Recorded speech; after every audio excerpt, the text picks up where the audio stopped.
Hello, my lovelies, my ecstatic astrology lovelies. How are you guys? Uh, wow, what a month, huh? Oh man, you gotta love Aquarius season. Do you guys ever have a time of the year that is not totally enjoyable for you that, every year?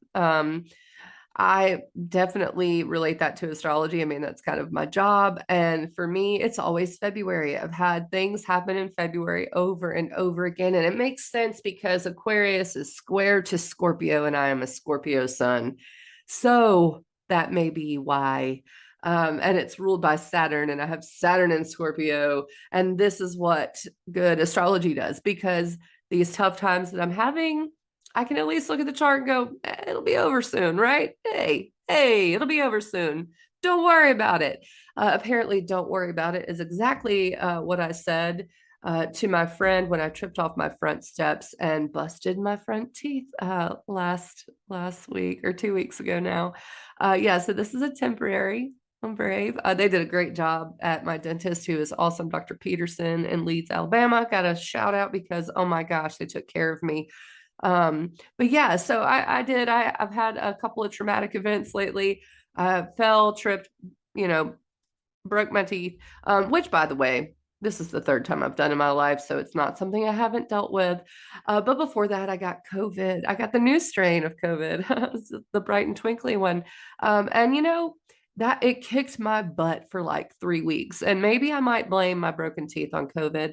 Who knows? It doesn't matter. The point is, sorry, I haven't been here. I made the calendar. I did all of the work. I was prepared to do it in early February, and things just I kind of went catatonic for a minute. I've just been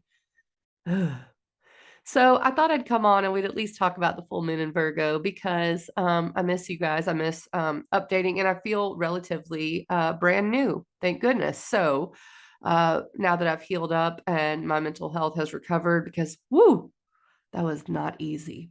We can talk about the full moon. The other thing is, just as an addendum, something that I follow is called perfection years. And it's something that I was turned on to by Chris Brennan, who does the astrology podcast. And I started following it maybe 5 or 6 years ago. And yearly, it highlights an area of your chart. And so you look at that, you look at the sign on that area, and you look at the ruler of that area, and that's your time lord. It sounds so cool. And this year, I am in a Scorpio fifth house Mars year. And, you guys might hear me talk about Mars sometimes and how I don't like for Mars to get a bad rap, because Mars is equally passion and motivation as much as it is frustration and anger and the god of war and all that. However, this year has definitely been a Mars year for me. So I'd encourage you to look that up. You can Google perfection years. It'll tell you what year you're in based on your age. And it starts 0 birth to 1 years old is your first house. 1 to 2 is your second house. And it's incredibly interesting thing to look at, and to look at your events and follow those around.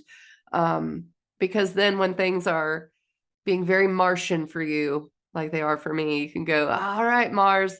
And then you can do something called remediation, where it is you either do something opposite of that planet, or you do something in honor of that planet, depending on your situation, right? Your chart.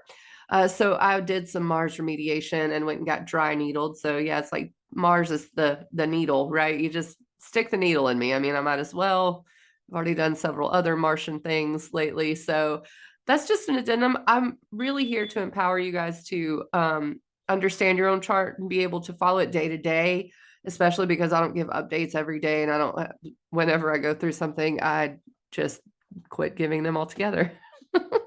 But then my astrology business tanks. So if you need a session, please come see me, ecstaticastrology.com. Need to get back in the game after the last couple of months, really. Okay, so that's my little spiel about following your own chart and how nice it can be to have the validation in front of you that yes, this may be a rough time, but yes, it keeps moving, and there will be wins again, right? So let's go ahead, and I'm just going to show the chart. I'm going to do this since I'm just doing the full moon. I'm probably going to give just quick rising sign delineations here on this video rather than separating them all out, which becomes a lot of work. So this is kind of the old school way I used to do it. We're going to do it that way. So this is the moment for the full moon, which is exact at 6:30 a.m., February 24th. And you can see the moon is opposite the sun. There's the sun. There's the moon. That is a full moon. That's what it looks like on an astrology chart. 5 degrees, 23 minutes, 5 degrees, 23 minutes. Full moon in Virgo. Okay, so pay attention if you're a Virgo, Gemini, Sagittarius, or Pisces, right? Or if you have any placements there, because this full moon will be square or opposite or conjunct, generally the kind of tougher aspects. Now, if you're an earth sign, if you have anything in earth signs, this full moon will be trining it, which will be supportive. So that's really nice for earth signs. And even some water signs get, actually, I think all water signs get sextiles too, get sextiles from it. So even water can be beneficially aspected by this full moon. So Virgo is healing, it's health, it's daily life, it's how we go about doing things, it's details, it's practicality. And so this full moon wants us to be that way. A full moon is an illumination. It's a culmination of things that have happened, things that have been planted, things that have been started. Full moon is always a culmination. So that being said, yes, we get to go do our to-do lists and, kind of check off our, check out our budgets, whatever the case may be. But the moon, the full moon in Virgo is ruled by Mercury. Okay, so Mercury is opposite of the moon at this time. And when you have that happen, it's kind of a seesaw effect, okay? So Mercury is in Pisces. I call Mercury in Pisces a little bit of a mini Mercury retrograde, okay? And maybe not many, depending on how fast it's going. It does sometimes feel like that. Why? Well, Mercury loves Virgo. That's its home, right? So Mercury wants to be detailed, wants to understand what it's doing, wants to have a plan, not of attack, because Virgo definitely doesn't attack, but a plan for how to do things. It is dust. That's how I look at Virgo. So you're talking about fine particles, but these fine particles can be gathered, and it's an earth sign, so you can still make something out of it, right? And we can carve into our little sand castles and make it just the way we want it. But Pisces, where Mercury is during this full moon, is boundaryless. It is mutable water. So you can't form up mutable water. It's boundaryless. So you have Mercury, the way we think, in this very abstract, intuitive, magical sign. So there is equal parts confusion and needing to get to the details for this full moon, okay? Now, the other thing about this is Saturn's there. Saturn's at 9 degrees. So the sun is approaching Saturn, Mercury is approaching Saturn. Saturn can be pressure, responsibility. How does that translate, though, in a boundaryless sign of Pisces? Existential. I mean, I've definitely felt the existential burn of Saturn and Pisces so far. Like, what are we even here for? What do we, why do we pay taxes? That's kind of how I feel with Saturn and Pisces, honestly.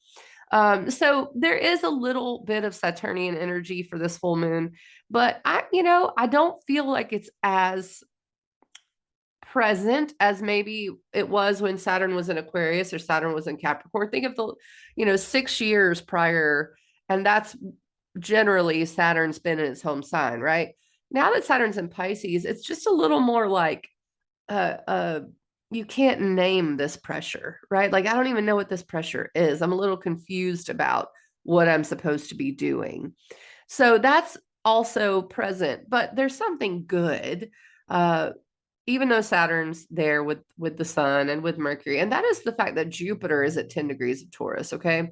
So what we've got is a sextile between Jupiter and Saturn, and that means the full moon is pretty close to trine Jupiter. So a trine and a sextile are both very beneficial, and Jupiter in Taurus rules Pisces. So Jupiter's like, hey, let's just be, again, practical. Let's think of our philosophies. Let's think of what we need materially for our comfort. That's what Jupiter's like, hey, listen, if you're confused, here's what you need to do. Pay attention to your money, pay attention to your food, make sure you can get what you need. That's Jupiter and Taurus, okay? Make sure you are comfortable. Make sure you are aware of how much you're worth. I mean, Taurus can be self-worth, right? Taurus is working with the earth. Virgo, another earth sign. We've got both of those things happening during this full moon. So the pressure of Saturn is ameliorated a little bit in Jupiter's sign. And so I'm okay with that, right? So thinking outside the box to solve a problem is really the theme for this full moon. Yes, you could get mired down in the details, but there's one other thing helping us that allows us to have our mind wander. And I think I used the example in another video I did. I did a short update for an organization I belong to, and it was the 3D abstract paintings, pictures, or whatever, where you almost had to like unfocus to focus to unfocus. That's what this full moon is like. It's like, don't necessarily focus too much or you're going to get lost in it. It's focusing and unfocusing. It's thinking inside and outside the box. We need to be all around it right now. Now, the other thing that's helping us be outside the box is Mars and Venus and Aquarius. Aquarius is the higher mind. Aquarius is abstract, it's innovative, it is revolutionary, it wants to move things forward, okay? So Aquarius and Venus and Mars, Venus is what we love, it's what we value. Mars is what we desire, what we're pushing for. They're both pushing in this area of the future, of changing things up, of revolution, and they're working together. That's the masculine and the feminine working together.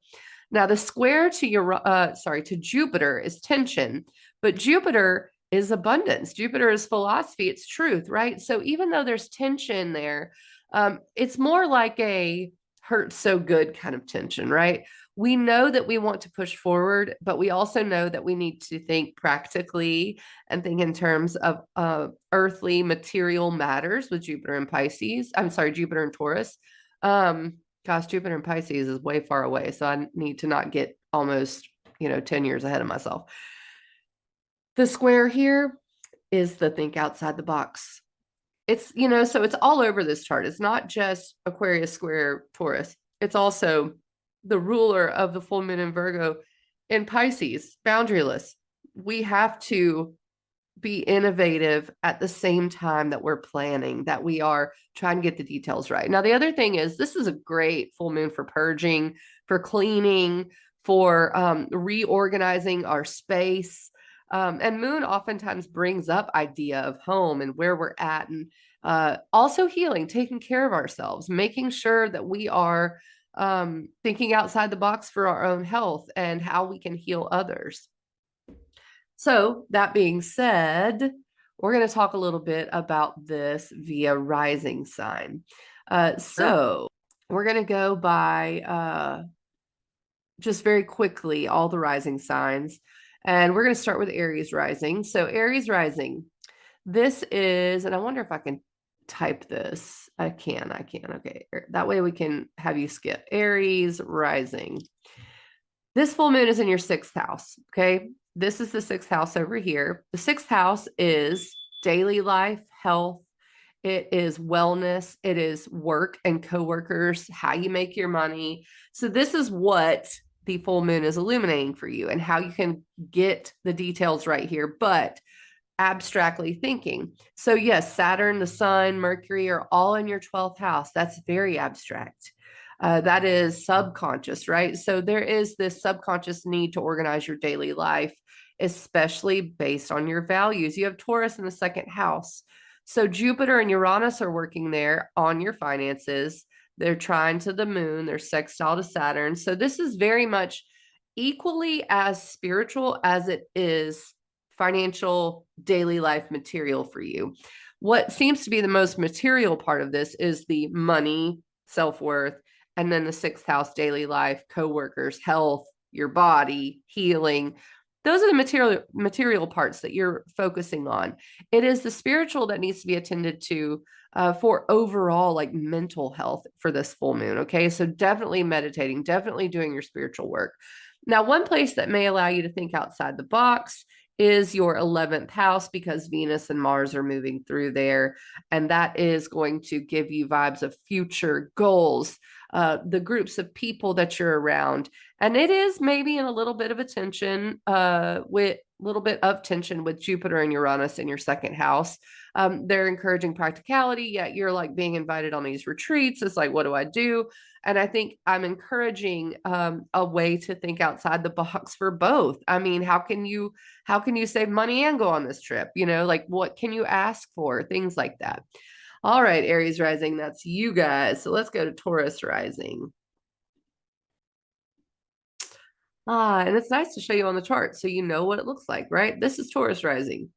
Um, Taurus rising. So, full moon in your fifth house. The fifth house is inner child. It is play, fun, love, joy.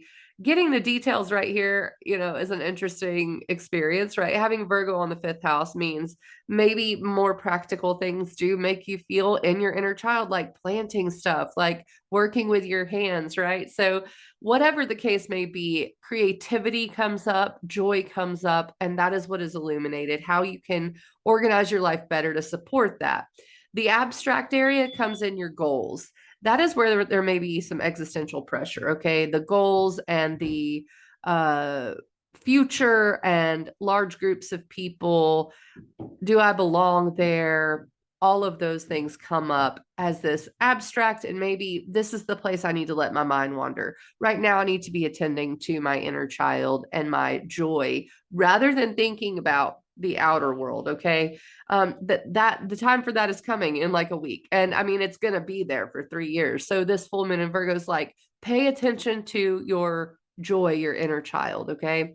So then we've got Jupiter here in your first house of self. Jupiter's supporting all of this, honestly. And who you are, your identity, what you need is what to materially focus on. And then let your mind wander and be abstract about the 11th house, outer world goals stuff right now. The other thing that's helping you be abstract is Venus and Mars in your 10th house of career, and they are encouraging you definitely to think outside the box, definitely to be innovative about career, but it's a little bit of a tussle with Jupiter in your first house of self. It's like I want to do this in the outer world, but they are requiring me to take out my nose piercing. Do I really want to do that? Jupiter in your first house of identity. What is my philosophy about myself? So those two things are square and in tension, yet there is a drive there because Jupiter does expand everything, and it expands the Venus and the Mars part. So there's a drive to accomplish, to do, even through the tension. And sometimes the tension is what makes it happen. So looking at that and looking at the fact that you've got a lot of outer world stuff going on, but this full moon is like, hey, look at your inner world, look at yourself. I think that's the important part. Look at your joy, your inner child, and focus there. All right. So now we're going to go to Gemini rising. Okay, Geminis, this full moon is on your angles. That's what it's called. Gemini rising.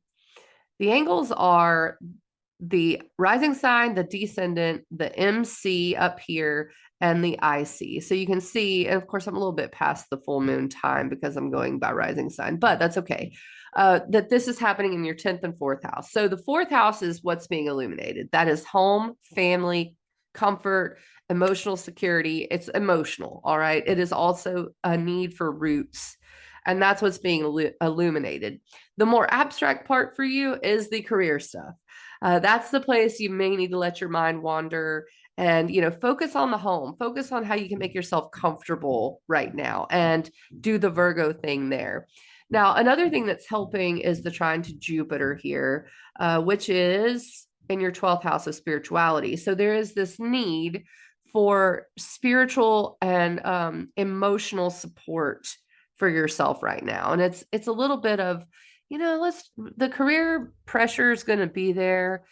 Let's focus on how I can, like clean my space, put up that depression laundry pile that I need to put up because I have them, trust me.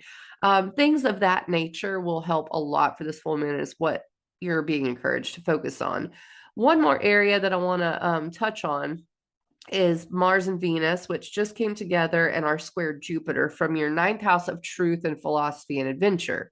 So there's a lot of push there. Mars always pushes. Venus is what you want, what you find beautiful, and there is like this need for freedom, especially in the philosophy and the learning area of your chart and travel. All of that comes in for the ninth house.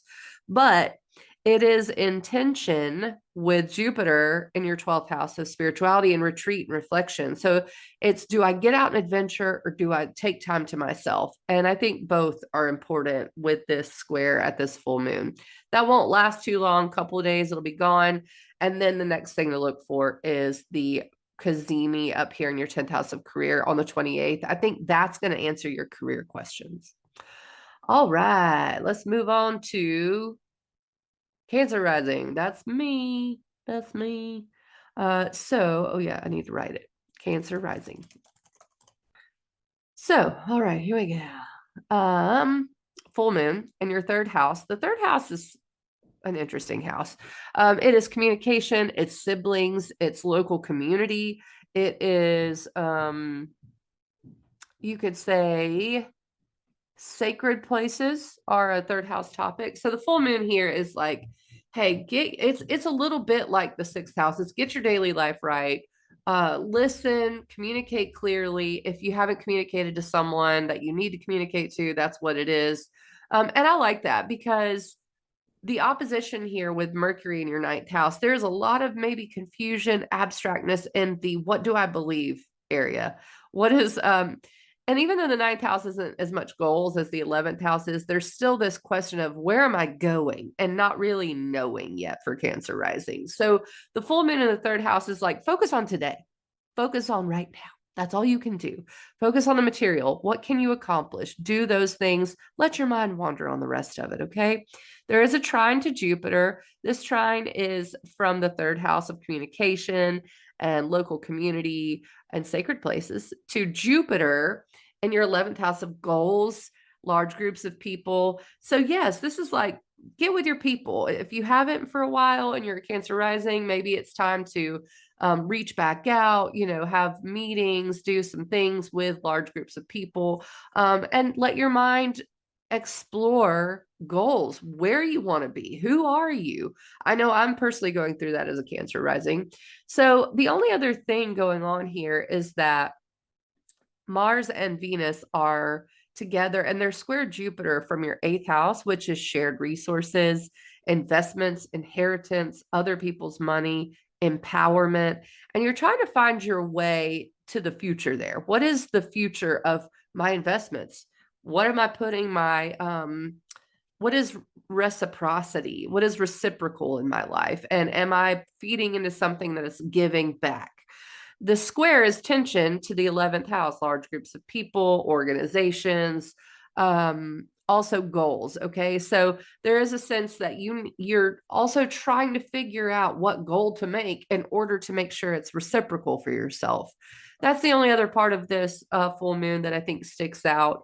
And we'll see in March about what's coming up for you with the new moon. Okay. All right, Leo rising. Here's a quickie. Do Leo risings like quickies? I don't know. Maybe they do. Full moon in Virgo, second house of finances. This is illuminating the things you can do right now to fix or help this area.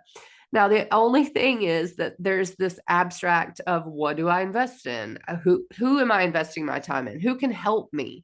I mean, I say that because Mercury, Sun, and Saturn are all in your eighth house of investments, empowerment, disempowerment, shared resources, debts, loans, and it's a lot of pressure coming from this, other place. It's people, it's other than you. Like it's a situation that's like if I was single, I'd be fine, but I've got this whole family to take care of. Not that you don't want to take care of your family, but there's just this idea that there is the other that is weighing on you right now. And you're not exactly sure how to fix it. So when you have this full moon in Virgo, let your mind wander. Fix what you can right now, pay the bill that you can. And don't be afraid to ask for help either. the Pisces stuff, other people's money, right? How can you use your connections? Now, the trine to Jupiter is helpful.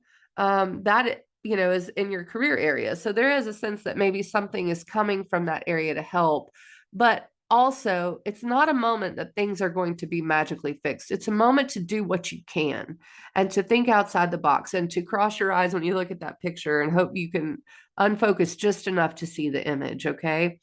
Um, the other thing that's helpful, so by the way, career area popping off, going to pop off through April, really great for Leo risings. But the other thing that's happening is this relationship area. Okay. So the seventh house of relationships, Mars and Venus are there pushing in that area. And when you have Mars and Venus come together, it's, the place in you that wants to receive and the place in you that likes to go and get. Okay. That's Mars, receiving is Venus, and that's in your seventh house of relationships. So the conjunction here is like, hey, we need to get on this. What is the future of our relationships, our friendships, our romantic partnerships? But Jupiter is over here in a square, like, the practical thing to do is look at your career. Okay. But there may be something there in that tension that distracts you just enough to solve a problem. Or maybe you meet someone, you're socializing more right now just because you want to forget everything. And it's like, let me just go out and figure this out. Maybe you meet someone who gives you a leg up. Relationships are powerful and career is powerful, and you need to harness both at this full moon. All right, let's go on to Virgo rising. We've got the full moon in your seventh house of first house of self. Sorry. So here we go. Full moon, first house of self, Sun, Mercury, and Saturn, all in your seventh house of relationships during this full moon. So the relationship part may be existential, right? There may be just some existential pressure coming for you there. And I love when I have personal experience with this because I have a partner who is a Virgo rising, and the existential pressure coming from his relationship area is me being sick and having all these health problems, and he's having to take care of me. He doesn't mind it. It's perfectly fine, but it's also probably a little confusing for him, right? Like that's the Pisces part. Like, oh man, is she ever going to get better? Is everything she keeps breaking herself. So that it's just a good example of how this could come out for you. There's many, many, many different versions, horses of different colors that come through galloping and saying, actually, I'm this person's Pisces seventh house, right? So depending on what relationships you have in your life, that could be a little bit of a disillusionment or a little bit of something that's just like, oh, I got to take my mind off of it. The full moon is illuminating you, your identity, who you are as a person. It's time to pay attention to that. What do you want? What do you need? How can you take care of yourself? The trine to Jupiter in your ninth house of philosophy and travel indicates that is a piece of the puzzle. That's what's material. You can search for your truth. You can search for what you believe. You can gather your thoughts and say, this is real for me. This is something I can hold on to. So I love that. I think, getting outside of your box in a traveling situation, or even like podcasting, like listening to philosophy, self-help podcasts, whatever it is, maybe self-improvement. Maybe you're trying to figure out a new hair color or something with the full moon in your first house of self. So there is a lot of good in this area. And I don't think that the Pisces stuff in your seventh house is bad. I mean, I think it's more like there's just activity there and responsibility there. Now, the other thing is Mars and Venus in your sixth house of daily life and work. There's a lot of happenings in that area. Venus is receiving and love and what you want, and Mars is what you want, but like what you desire, what you're going to go get, right? And it's pushing forward in this daily life area, making sure we are being innovative here. It's a little bit in tension with Jupiter up here in your ninth house of truth, philosophy, wanting to be practical about what you expect out of your daily life, but also needing to push for new in that daily life area. And that's another think outside the box abstract part of this full moon. All right, Libra rising. Clear out everything. Oh, here we go. Libra rising. Okay. So full moon's in your 12th house. The 12th house is abstract. You've heard me say that several times, probably, because it is. So this full moon is more about getting your subconscious together. It's more about tidying up your inner world, your emotions, your need for space, your need for meditation, your what you need on a subconscious spiritual level. That's what this full moon is asking you for. Now, the ruler, Mercury being in Pisces in your sixth house of daily life and work, means that's the place that is kind of confusing for you. Saturn's there, and I know a Libra rising is having trouble with where they work and maybe wanting to find a new job. And that's exactly the way this full moon is. It's like, I want to separate from something that is weighing me down. Okay. What's weighing me down? Something in the sixth house. Now, the support comes, and by the way, the sixth house is health, daily life, and work. Okay. The support comes from Jupiter in the eighth house, which is inheritance, shared resources. It's like someone's got you. Even if it's been hard for the workspace, someone's got you. But also, you need to be putting in just as much as you're taking, kind of a thing. And hopefully, it's not the other way around. Make sure you're not giving too much of yourself. So, Jupiter's there coming in as like this. We've got you, safety net. You're empowered. You are valued. You're loved. Don't forget that. The only other thing is Venus and Mars in your fifth house of romance. They just came together. Inner child, love, joy. It's square to Jupiter here.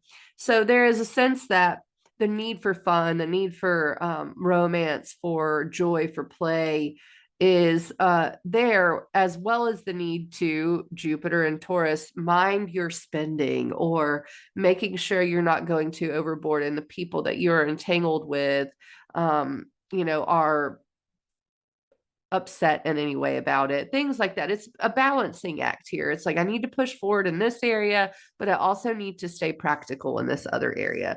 My inner child, my joy, that's where I'm pushing for, needing to stay practical and according to my values in my eighth house, which is my boundaries, the contracts I have with people, what others think our contract means. So that's another place you may have to be thinking outside the box. But more than anything, I think you just need a moment to center yourself. Okay, Libra rising. Let's move on to Scorpio rising. In fact, I'm going to go back, let's see here, a day so that I can get the moon in a better position for Scorpio rising. All right, so we've got Scorpio. That's my sun sign, but this is for Scorpio rising. And you can watch this for your sun sign too. That's okay. Full moon is in your 11th house, which is goals, daily life. I'm sorry, not daily life. I've said that so much because it's Virgo full moon. Goals, large groups of people, the future, what you want out of the future. That's where the full moon is. That's where you're being encouraged to work on the details, to get down to the nitty gritty, right? So while that's going on and you're like, oh, I got to figure this out, there's the abstractness and the confusion of Pisces. That's in your fifth house of joy, creativity, inner child, love. So it may be confusing because you're like, I don't even know what I like. How am I supposed to have a goal when I don't even know what I like, right? This is where you need to think outside the box, let your mind wander, do that meditation stuff, painting, whatever it is, to get your mind to see that image on the 3D screen. So the support is coming from Jupiter here in your seventh house of relationships and friendships. So it does seem like that's one place that is anchored right now in your life, maybe at least till April when it meets Uranus. But there are values there that are holding steady, holding true. And maybe it is that you're building a good group of people. Now, the only other thing is that Venus and Mars are in your fourth house of home and family. And they just came together and will be very close at the full moon.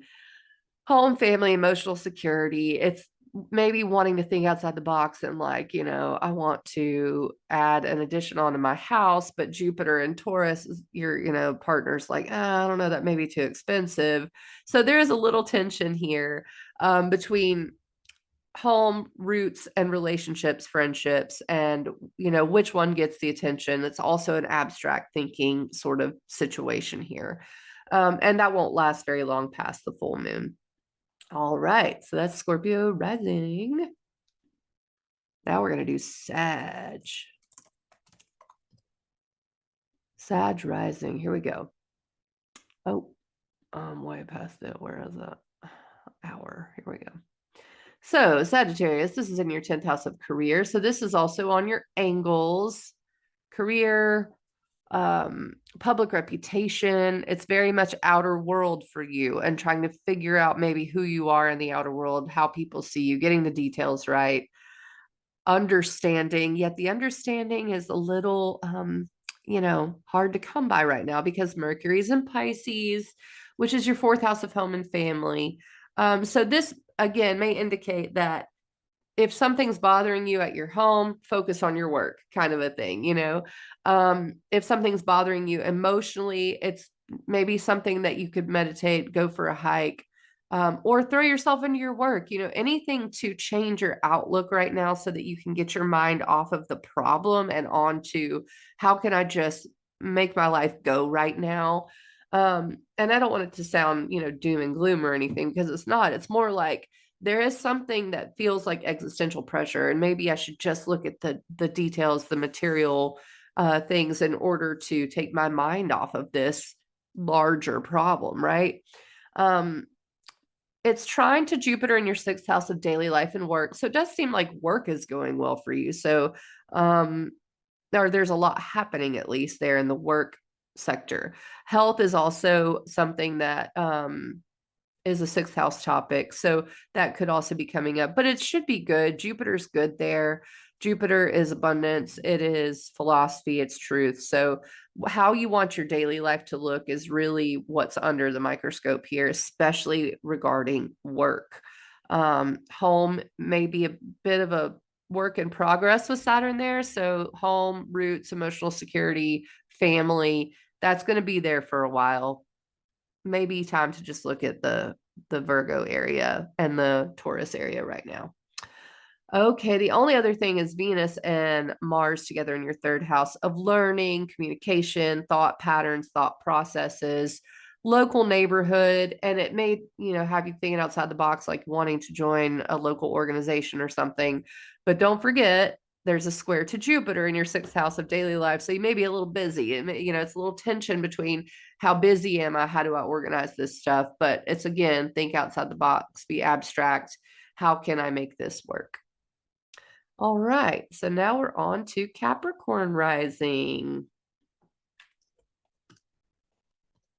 Here we go. Capricorn rising, this is in your 9th house of truth, travel, philosophy, higher education, adventure. I really like adventure for the 9th house. So this may be, I'm trying to get really, really clear on what I believe, what my truth is, what I know. And it's interesting because the knowing comes from the learning, right? In general, some people are born just, being old souls and knowing so much about life. But the learning is really the 3rd house, the listening, the communicating. And so there is Saturn there. There's that pressure. Mercury, the ruler of the full moon, is in your 3rd house of communication, like thought processes. There's just maybe a lot on your mind. The full moon is like, focus on what you know, focus on your truth right now.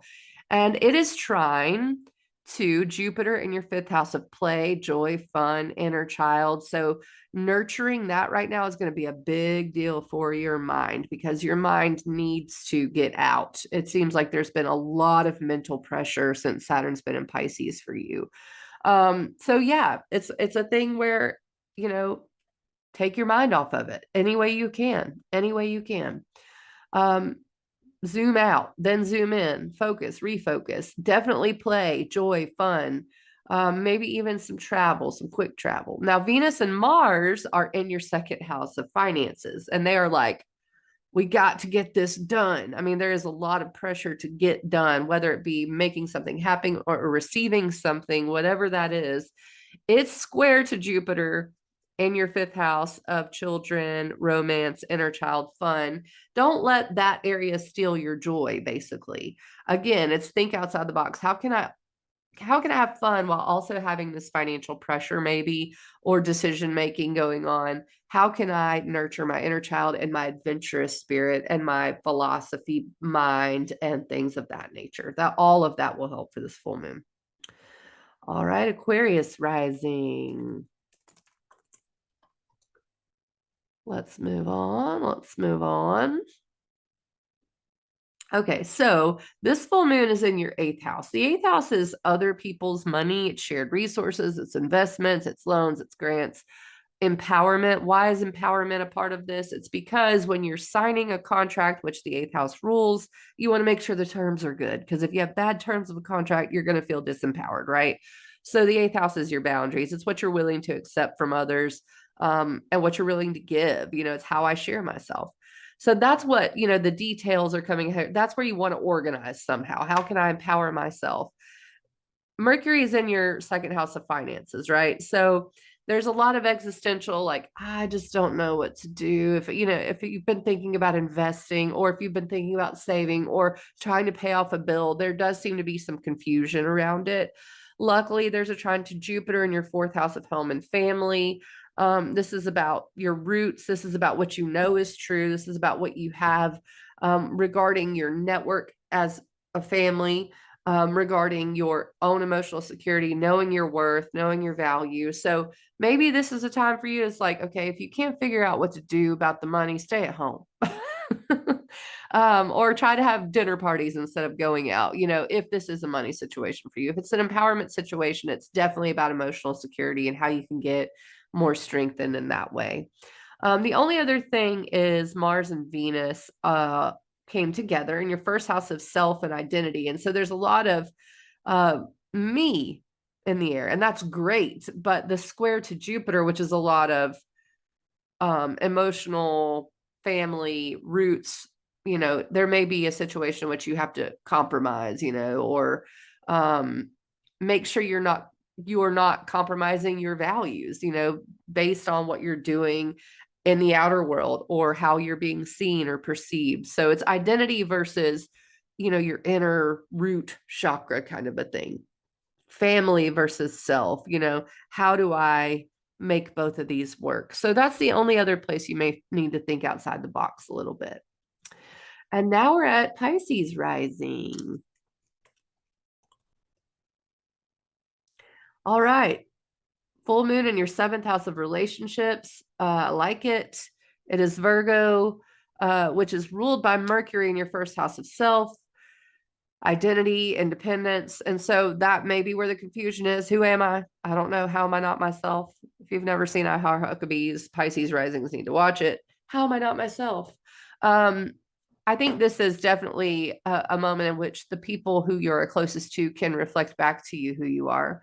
And it's a good thing, hopefully. I mean, I feel like it is. It is being supported by Jupiter in your third house of local community, of short trips. So maybe I need to take a short trip to see some friends.